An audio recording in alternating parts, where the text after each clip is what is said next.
So we've made it up to module 7 now. We are focusing on social media optimization. So if you have ever searched into Google, Perth eyelash extensions or something like that, you'll notice that there'll be a bunch of businesses that come up in Google reviews, and then you'll see a list of websites in order. Now, social media works quite similar in the sense that when I go into the search bar and I'm searching in keywords of something that I want or I'm looking for, there's going to be a list of accounts that pop up. So if I've ever typed in my name, you'll notice that I probably have my business account and my personal account. You'll notice if you've ever typed in product or bikini, you're going to have a bunch of businesses pop up. You're going to see posts in the For You page, Explore page.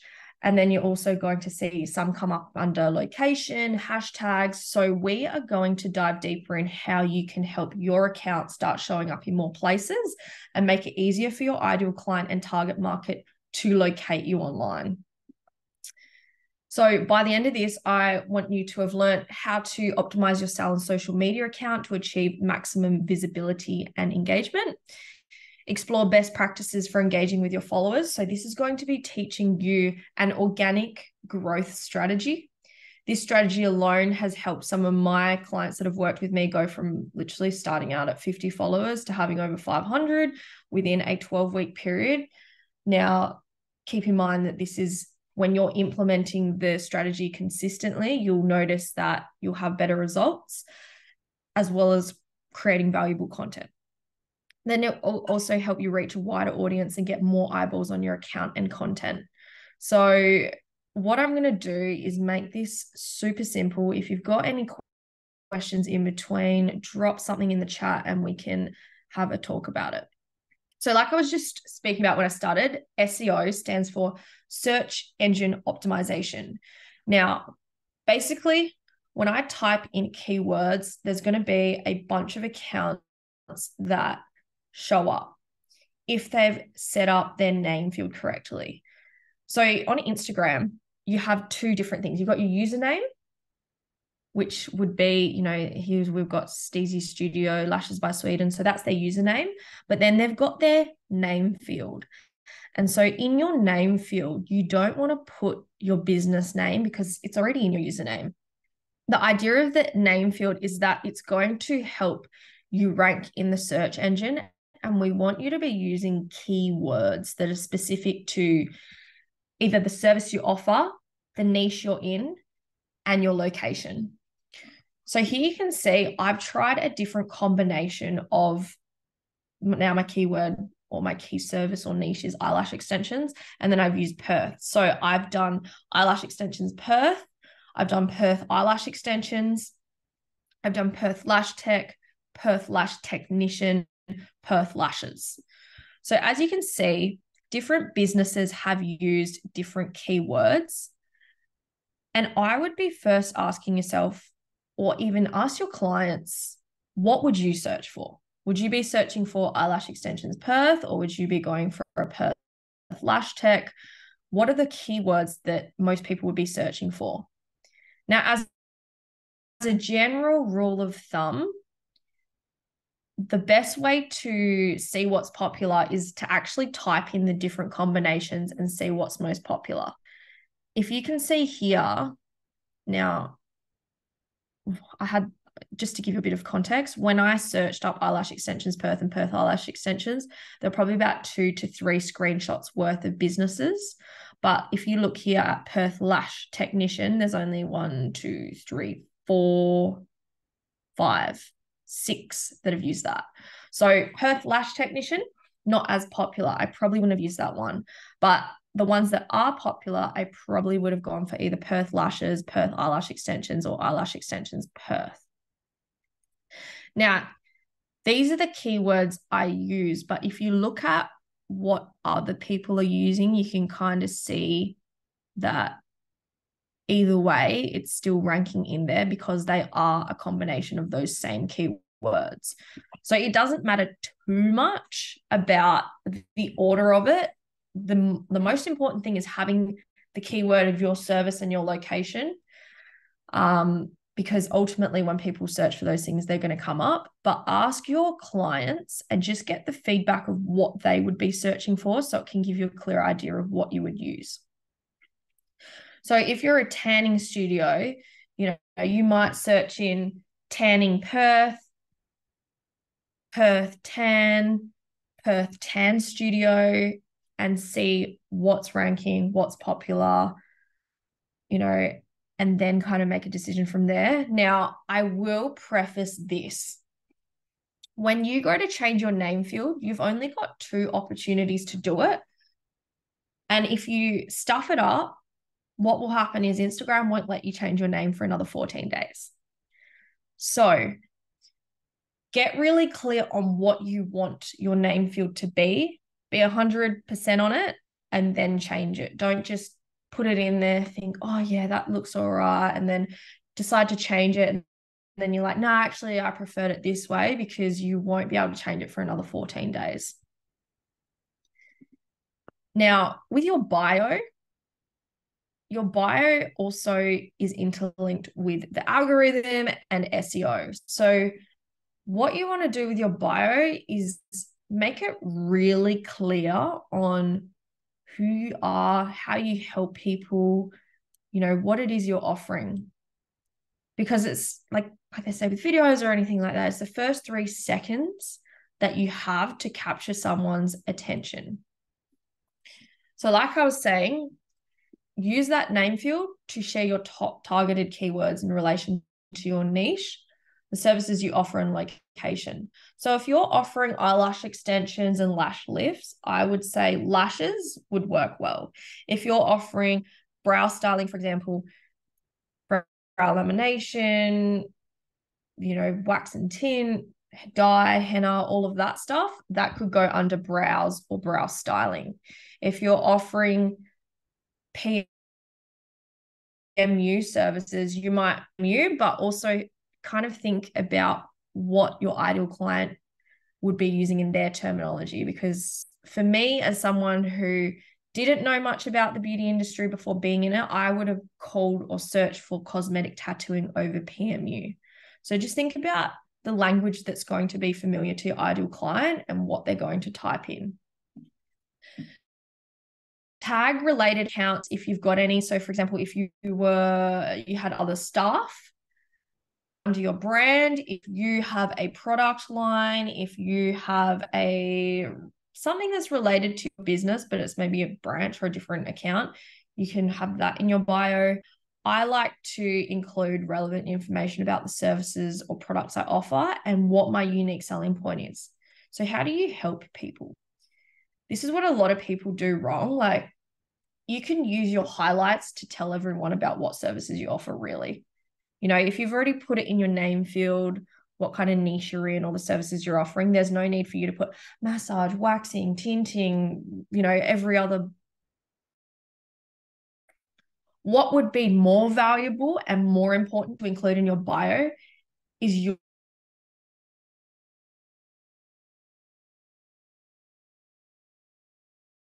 base you off your price point. But if you talk about your unique selling point or what makes you different, it's going to help you leverage the value you can provide people with.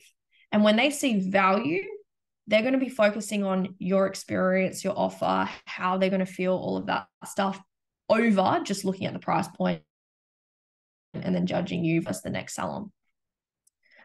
Now, I know there's only like 150 characters in your bio, so it's up to you to choose what you would include based on how much space you have.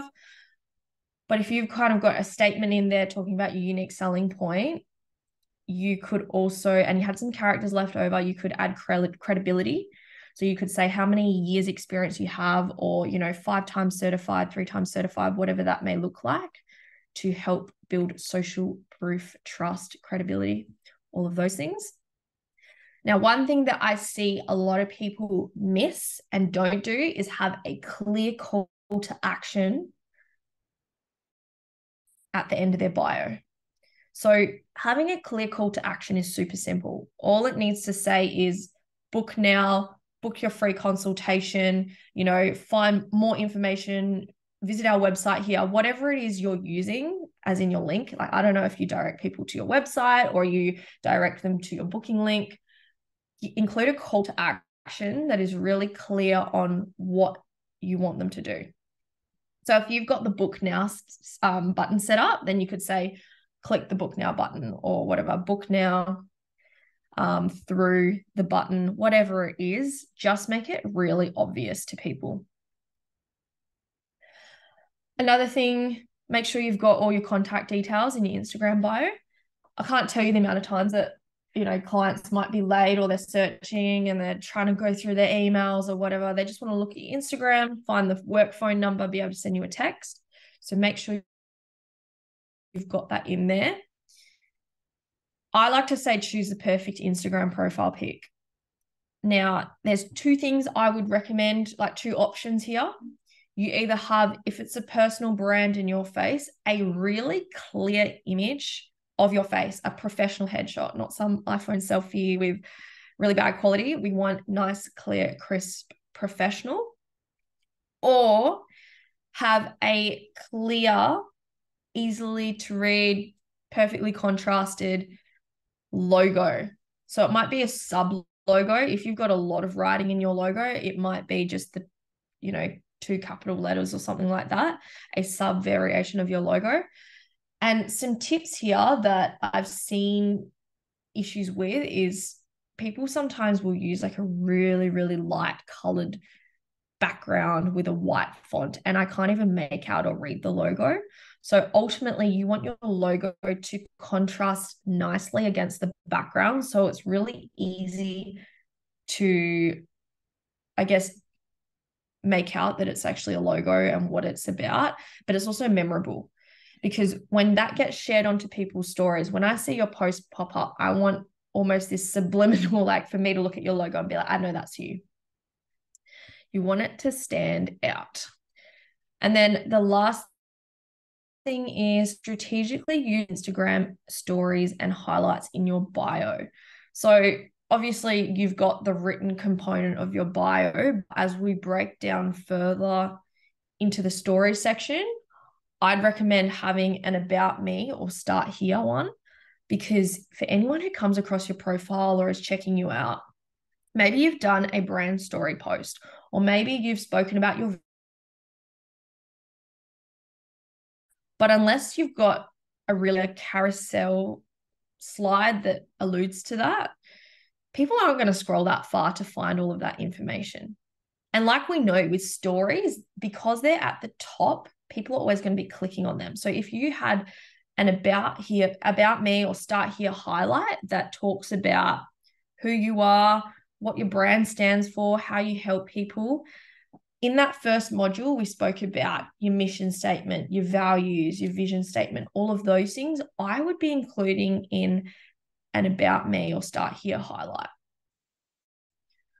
So ultimately, anyone who comes across your profile, they check that out. They can see, hey, this person is aligned to me. I resonate and I relate to what they're saying. I love what they're about. It's going to be way more powerful than just seeing, wow, look at these lashes. Wow, look at these brows, or here's all my policies. So think about including and building up one of them. So I would just post it onto your stories, add it into your highlights, and then just create some, like on Canva, you can create some really nice little branded highlight covers. The other ones I would recommend having as highlights is if you've got different services, you may choose to do a highlight on lashes, or if you've got different styles of lashes, one might be classic, hybrid, volume, just to give an example. Then I would also be looking at including important information that people would need to know, or you could call it FAQs. So how do I book online? How do I prepare for my appointment? What's the aftercare? You know, if you've got something you need to tell them about parking or locating your salon, you might choose to include that in there. All of that important info I would put into one highlight. And then I like to include a highlight of social proof credibility. So it might be client testimonials, it might be screenshots cropped of text messages you've received from clients. It might be when someone posts up a selfie or a story and they've tagged you, what you'll find is when you've got all these, I guess, people either talking about your services or products, giving reviews or sharing, what that does is anyone who comes across your profile and sees that, it helps create a higher level of trust. And we all know that with more trust, the higher the conversion of new clients. So this is just an example of a really basic bio. I found ones that are better, but just to make it super simple for you, you've obviously got your username here. Now, this logo, it's not great. I can only make out lashes. I can't make out the by Taylor or anything like that. So I would recommend a font or logo that is easier to read, a sub-variation. Now, what they've done here is they've used the name field to put in the keywords. So Perth eyelash extensions, we've got a clear call to action to direct them to the booking link, used a relevant hashtag and location, included, hashtag that is related to the location, included information about the brand or product she uses, and clearly states what her business offers and credibility. Now, one of the things that I've noticed a lot lately is people are all talking about being fully insured and qualified. I think it's a natural assumption that you would be qualified to offer the services and you would be insured. So if you have got a bit of a problem and you're struggling to fit in enough characters, I would maybe take that out and prioritize talking about your certifications, the number or the years of experience you have, sorry. And then what's really missing there is also having a, impact statement or unique selling point. So this is a better one. This is one of my previous clients, Danny. So she does lashes and brows. So she's used Perth Lash and Brow Studio. Her unique selling point is really obvious to what she's offering. So self-care to enhance your natural beauty, specializing in natural lash extensions and lash Botox, where beauty and relaxation meet. So maybe if she had a little bit more room in her bio, she might include a call to action. That's probably the only thing that I'd say is missing. She's created beautiful branded highlights, which I love. If you're ever looking for someone that has really good branding and consistency, I would actually check out her account because it's pretty consistent and great, just to see how to do it. So the next thing I want to talk about is collaboration posts.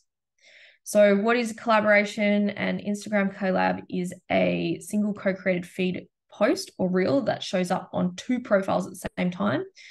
So one account would make the post, and then when you go to tag someone, you click invite as a collaborator, you type in their username. Once the post goes live, they will get a notification to their account, they accept it, and then you both will get access to see the insights, including comments, likes, shares, and saves, all of that stuff. Now, what the benefits are of collaborating on a post is that you can reach a new audience. So when that account accepts the collaboration, it will show up in all of their followers' feed and yours. So this is how you can get more eyeballs, can increase your engagement, can save you from making duplicate posts. It increases brand transparency. You could collaborate with influencers, ambassadors, UGC, anything like that. Maximize your user-generated content. And also, if you're ever doing giveaways, competitions, launches, or anything in collaboration with other brands, it's great for you to both collaborate on those posts and leverage those audiences. So I'll give you an example of how powerful collaboration is. I have trialed and tested a few different things, and what I found is that, and this was done on my personal account, I was collaborating with a bridal company and doing a fair bit of bridal content. And look, at the end of the day, we had makeup artists, we had hairstylists, all of that. So the fact that this is in bridal, it still is relatable to beauty because it's a business and it's an ambassador of some sort. So we were really consistent with our collaboration. We would create a bunch of content. Now, you could do this for entertaining reels. You could do this for client before and afters, showcasing a journey, anything like that. And what we did is we collaborated on this post and it went viral. It ended up getting 330-ish thousand views. We had 46 saves, 46 sends, 39 saves. And what that did is that increased Sam's following by about 2,000 followers. So if I can give any insights on like how this stuff can really help, is that if you've got someone who's really aligned to your brand, as in an ambassador, doesn't have to be an influencer. You know, some people might have 5,000 followers or 2,000 followers and they have a higher engagement and a better networking community of your ideal clients than someone with 50,000 followers. And I'll tell you why. Super hot chick, bunch of followers. If you break down their insights a lot of time, it's probably like 80% men that are following them.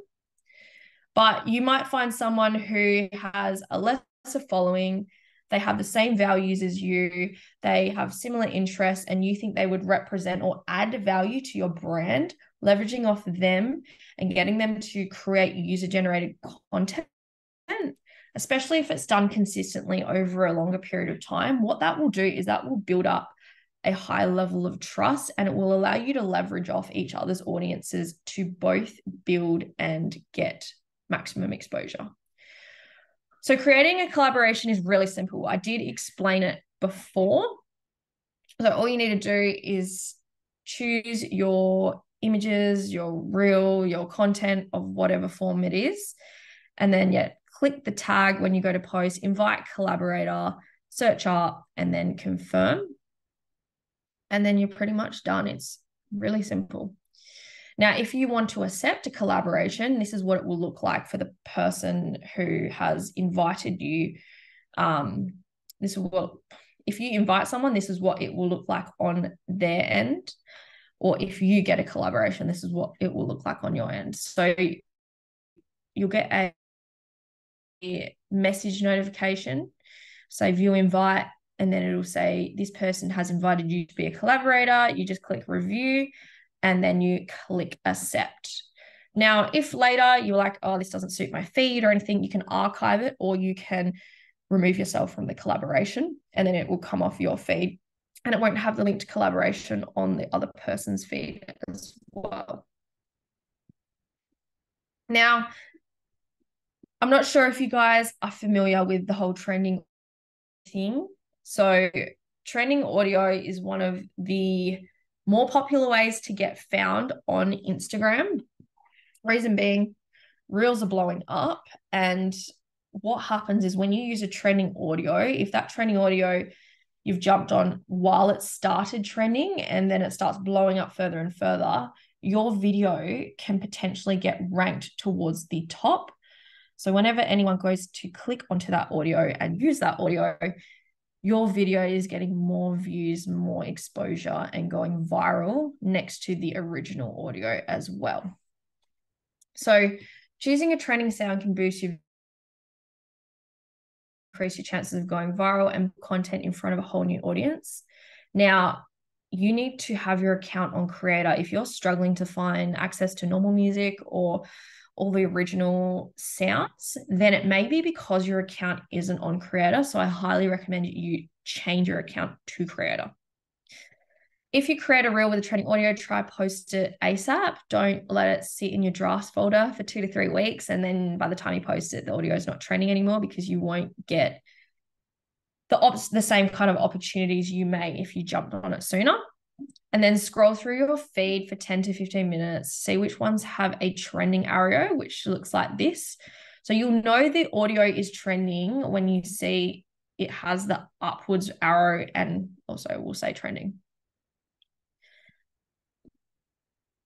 Now, this is the next thing I want to draw attention to. We've spoken a bit about it in when we're talking about creating compelling copy and writing your captions and all of that, as we see shifts in the way social media is being used, hashtags, yes, they do work, but not so well if your content isn't valuable. And the way the algorithm is changing is towards a semantic keyword search. So this means any keywords or phrases that you're using in your captions are going to be picked up by the algorithm and then niched or shown to people that that's going to be relevant for. So when they're searching up those keywords or they're getting suggested posts in their feed, it's aligned content.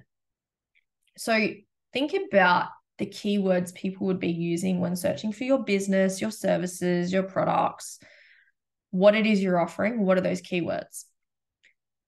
And then create a list of them and make sure that when you are writing your captions and stuff like that, you're dropping in those keywords consistently, because then the algorithm will get more of a feel for what your niche is, what your content is about, and then who it should be pushing that content out to.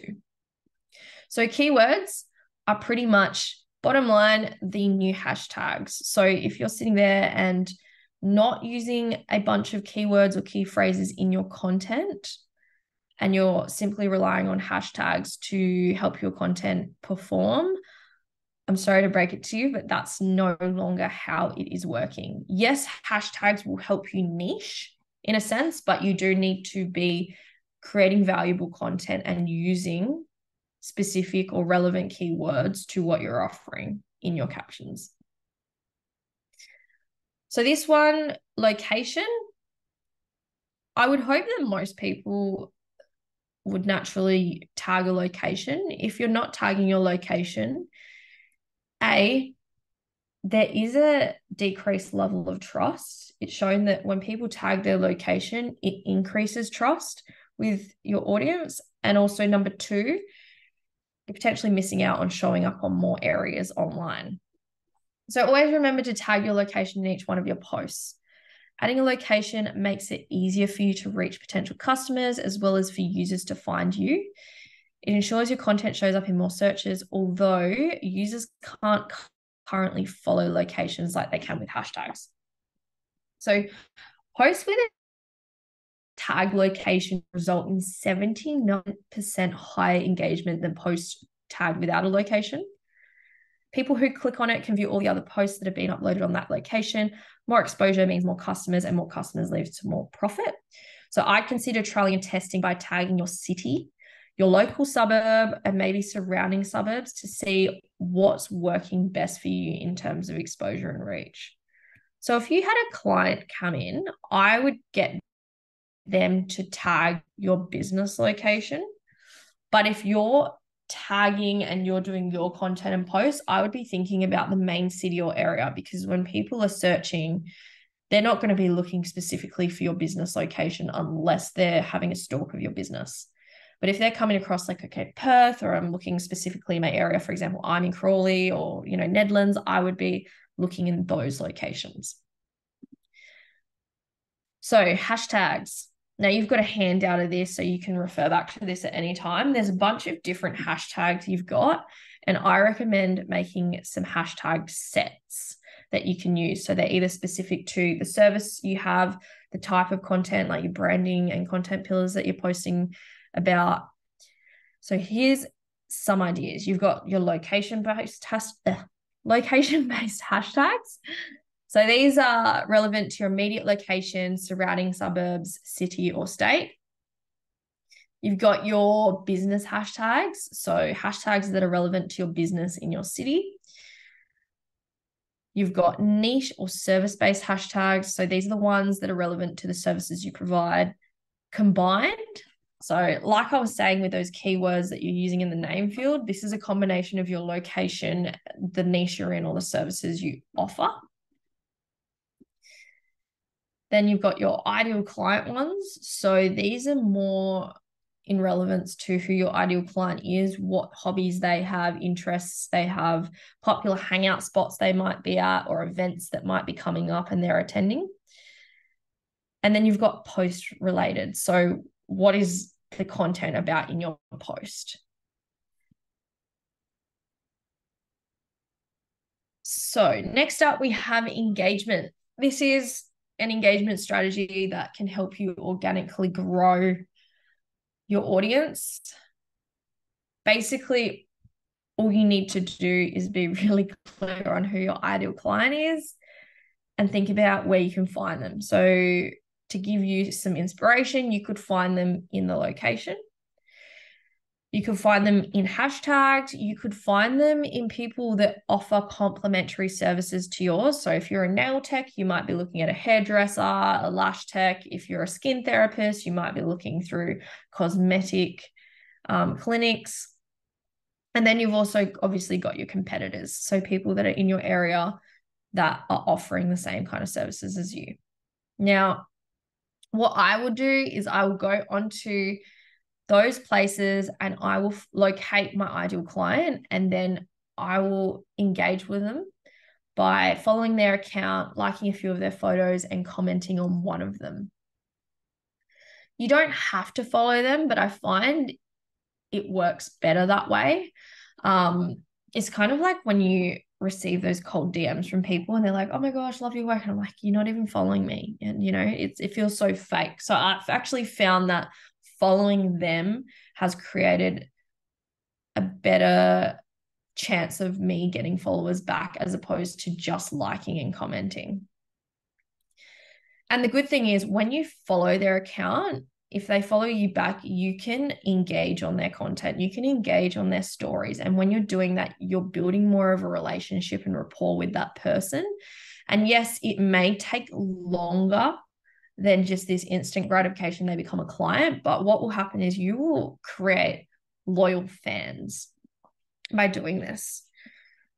Now, what you may find is some people don't follow you back, and that's okay. Maybe they're not interested in what you offer. Maybe they aren't, you know, maybe they aren't an ideal client. Maybe you think they're ideal for you, but they don't think you're ideal for them. So the whole thing about this is don't take it personally. You know, the right people will follow you, the right people will engage back, and the right people will become clients. You never want to force someone into something that they're not interested in. It's a good way to break your business, to be honest. So if you were trying to think about, okay, I've got 45 minutes here, how would I spend 45 minutes doing engagement? Like, what would that look like? I'd probably spend 5 minutes replying to DMs, 10 minutes engaging with stories, 10 minutes you could engage with your current followers, so people that are in your feed, 10 minutes engaging with your complementary services or competitors, followers, and then 10 minutes engagement through hashtags, location, and the explore page.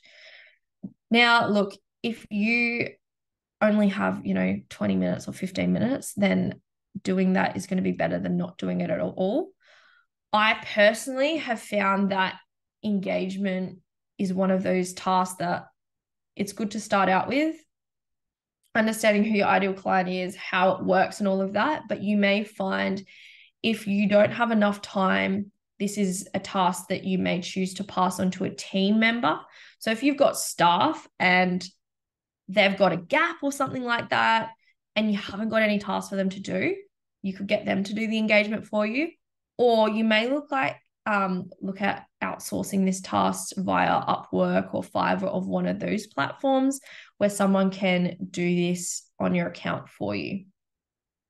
So fun fact, I've got Andre on this call. She does my engagement for me. And I think we've been working for each other for maybe a year and a half. And my following has gone up organically by over 3,500 followers. But then obviously you probably had like a drop-off rate of 1,000 followers over that time. So it does work. It's something that you need to be consistent with. And I also have found if you're engaging, 10 to 15 minutes before you post a post, the algorithm goes, hey, this account is active, it's online. And then when your posts go out, it usually will show to a greater audience than if you just set it up in a scheduling tool and post, or you're just posting and ghosting. So just jumping on the platform and then jumping back off. Once again, all of this stuff, it's great to know. And it's great to understand, because if your engagement is at an all-time low, or you feel like you're not growing, now you understand why or how you can do that. But the other side of it is you're a human, you're a person, and you need to do whatever is sustainable for you. So, hey, if jumping on and doing 45 minutes of engagement isn't something that is sustainable for you, just try with 15. And if you could do 15, minutes, and you can only do that 4 days a week, then that is great. Show up consistently, do it consistently, you will get better results. There's no point spending 1 day a week doing an hour engagement and then nothing for the rest of the week. Try to do smaller chunks more consistently. I'll be the first one to put my hand up and say, yeah, I doom scroll or get stuck in scroll holes. How many times do we watch a movie and we're not even watching the movie or TV and we're just sitting there scrolling on our phones? If you could just take at least even like 15 minutes out of that time to sit there and do some engagement, it will help you and your brand start growing online. So that is everything that I wanted to cover in terms of understanding how you can grow your brand online, in terms of getting seen in more spots, getting new eyeballs, and engagement strategy. So what I want you to do for today is review your bio and make any relevant changes based on what you've learned today. Depending on how busy you are, what your lifestyle is like, how much time you have, if you have never done engagement before, I want you to dedicate 3 days in your week for targeted engagement. So put it in your Google Calendar, block it out, if it's 15 minutes, if it's half an hour, whatever it looks like that's going to be reasonable for you, try do that. And then implement the strategies you've learned today to optimize your account and increase your reach to a new audience. Not everything is about followers. I can tell you right now, I know some of my clients have less than 1,500 followers and they make 6 figures in their business. And I know some people that have, 15 to 30,000 followers and their businesses aren't profitable at all. Followers aren't everything, but I can tell you that when you have a larger audience, it gives you more people to potentially sell to. So having a smaller audience is fine, but what you need to do is develop relationships with that audience. Now, over time, you'll find once you've, kind of maximized the relationships and the clients you could have got from that small audience, you will need to grow. And so this is why we learn how to optimize our accounts, organically grow our audience, and get in front of more people. So I hope that this has provided you with some new insights and value. If you've got any questions, you want me to review your bio or anything like that, please send me a message and I'll be more than happy to go over or give some suggestions and feedback for you. Other than that, I will see you next week where we're jumping into the really cool stuff, lead generation. So I'm going to teach you how to do lead generation posts on Facebook, on stories, and this is how you are going to, all the content, all the background, all the foundational work. That's great because that's nurturing, but now we're going to talk about the actual getting client side of things. So if you have seen me bring up my fully booked formula training, these are a couple of the strategies that I teach in that, because they are the most successful that I've found for salon owners right now in terms of building up their clientele. So I look forward to seeing you then. Once again, hope you have an amazing week and I will catch you later. Bye.